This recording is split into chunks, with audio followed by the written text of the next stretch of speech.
রাত 1:18 হঠাৎ শারীরিক অবস্থার অবনতি বিএনপি চেয়ারপারসন বেগম খালেদা জিয়ার। জরুরি ভিত্তিতে নেওয়া হয় রাজধানী এবারকিয়ার হাসপাতালে।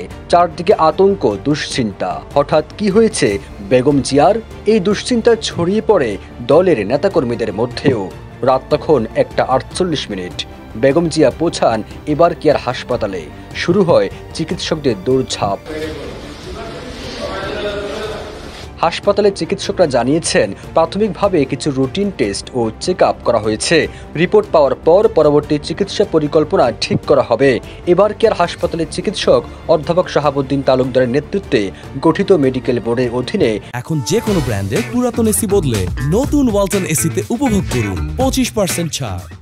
বেগম জিয়ার শারীরিক পরীক্ষা নিরীক্ষা করা হয়। চেয়ারপারসনের ব্যক্তিগত চিকিৎসক ডাক্তার AZM জাহিদ হোসেন জানিয়েছেন, মেডিকেল বোর্ডের সিদ্ধান্তক্রমে শারীরিক কিছু জরুরি পরীক্ষা নিরীক্ষার জন্য রাতে গুলশান 2 এর বাসভবন থেকে এবারকিয়ার হাসপাতালে নেওয়া হয়।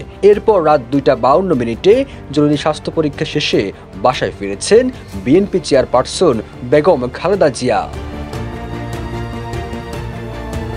দীর্ঘদিন ধরেই নানা জটিল রোগে ভুগছেন সাবেক এই প্রধানমন্ত্রী। এর আগেও বিভিন্ন সময় তাকে হাসপাতালে ভর্তি হয়ে চিকিৎসা নিতে হয়েছে।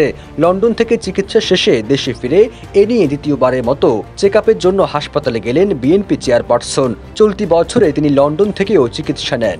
বর্তমানে চিকিৎসকদের সার্বক্ষণিক তত্ত্বাবধানে রয়েছেন বিএনপি চেয়ারপারসন। সবুজ আলম, ইত্তেফাক।